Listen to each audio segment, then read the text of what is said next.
Mga idol! Woo! Yaman ako! Kamusta na kayo dyan mga idol?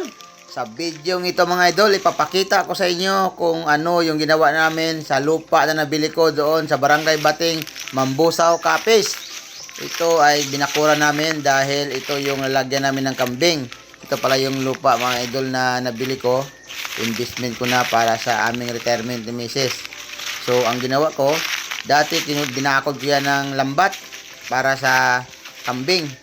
Bakit may kambing dyan? Unang-una, mahilig ako sa kambing. Parang pit ba? Parang alaga ko. Pero nung nabili namin yung lupa na yan, nakita ko masukal. Maraming damo. So ang ginawa ko, para hindi na ako mag-hire ng tao na maggapas or maglinis para hindi maging masukal. So ang maintenance, ang maglilinis dyan, yung kambing. Kaya ang napili namin yung native. Kasi yung native matibay dyan sa sakit. Magsusurvive talaga sila dyan. Kasi yung native hindi siya madali-dali magkaroon ng sakit. Kaya yung napili namin. O tingnan nyo, dati hindi yan ganyan. Grabe yung sukal yan mga idol. Ang daming dumi. Ang daming mga damo. Kailangan talaga na kapasin mo o linisin mo. So kailangan pa mag-hire. So para hindi maging masukal yung lupa na nabili namin, linagyan ko ng kambing. 4, 5 sila dyan. Hindi lang nyo makita yan kasi malawak kasi yan mga idol. Hindi ko pinagyayabang pero malawak kasi yan kaya hindi mo makita. Pero mamaya sa huling video sa kalagitnaan marinig nyo yung mga tunog ng kambing. Lalo pa yung kulay nila, medyo green o ano dyan. Nakakumplodging sila dyan kaya hindi mo sila makikita. Pero balik tayo sa pagbabakod ng lupa. Dati, lambat yung ginawa ko. Hindi tumagal. May binili ako sa online, mayroong makapal, mayroong manipis. Pero hindi magtagal. 4 na buwan lang, kayang-kaya buwagin ng kambing. So, ang naisipan ko, dahil maraming kawayan dyan, luka lang dyan, na mismong nakatanim dyan sa lupa na yan, na nabili namin, yun yung ginawa namin. Pinabakura namin, pinatusukan namin ng tulagdok or palpal, ano dyan, pusti, ng Madrid de Cacao. Kasi ang Madrid de Cacao guys, matibay yan. Matibay yan na para maging poste. Tumutubo yan hanggang magtugas pa yan. So yan ang pinakuha namin. Tingnan mo, sabi ko sa kanila, huwag nyo lang linisin masyado. Pag biyak, 4 na hati yung kawayan, pako agad para medyo may masakit ba, yung medyo matalas para hindi masyadong papasok yung kambing kasi masaktan siya or tao man. Parang dipinsa na rin. Yan tingnan nyo mga idol. Mas mura pa nga pala pag kawayan yung bibilhin mo kasi hindi man sila umabot yan ng 2 weeks. So yung arawan nila hindi masyadong mahal, 500 2 weeks. So kung lambat yung bilhin mo masyadong mahal. Yan. Para mapakinabangan yung mga kawayan dyan. Yan.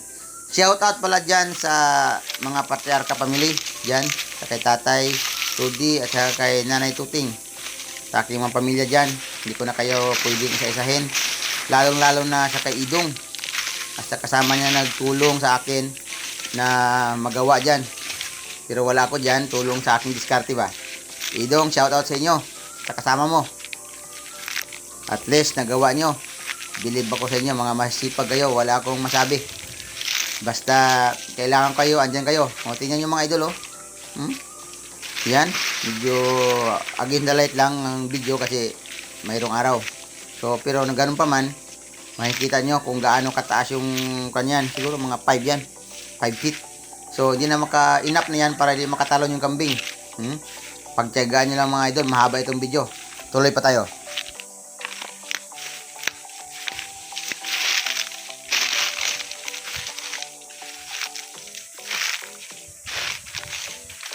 At dyan sa puntong yan mga idol, may ano pa dyan. Mayroon pang palayan dyan na hindi na tinataniman. Sabi ko kay tatay dati, Rudy, lagyan ko ng palaisdaan yan. Kaya ng hito, tilapia, dalag, or kahit ano man dyan. Pwede pang grifish dyan. Yung parang udang, ngayon, mas sikat yan ngayon. Kaya yun ang sunod natin project. Yan yan. Palayan yan na hindi na tinataniman kasi maraming daga dyan. So, sa pamamagitan ng ating kambing, pwede nating mapanatili yung kalinisan dyan. Hindi natin kailangan mag-hire ng tao para maglinis ng ating lupa. Sila ang maglinis dyan. Mga anak sila, bahala sila. Ang susunod kong gagawin dyan, kambing, baboy, at saka yung hito, gripis, mga tilapia, ganun. So, habang yung lupa ay nandyan pa, kailangan pakinabangan natin para mayroon tayong revenue at pangbayad sa ating tax kasi yung lupa ay binabayaran yan ng ating tax sa ating sarili. So, kung walang income, ay wala tayong pangbayad. So, tuloy tayo sa video.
At sa puntong yan mga idol, narinig nyo yung mga tunog ng kambing. Di ba sinabi ko sa unang video, mayroong kambing, mayroon talagang kambing dyan. Pero dyan, balik tayo sa bakod. Pataas yan. Mayroon diyang part na maraming bato. At hindi na kaya itusok yung pang tuwagdok o tuwagdok dyan, tagdok o pakuan natin. So, mayroong diskarte dyan na ginawa yung aking tagagawa, si Idong. Okay, tingnan natin kung anong ginawa niya. Tingnan nyo mga idol. Paakyat na yan.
At hanggang dito na lang yung ating video mga idol.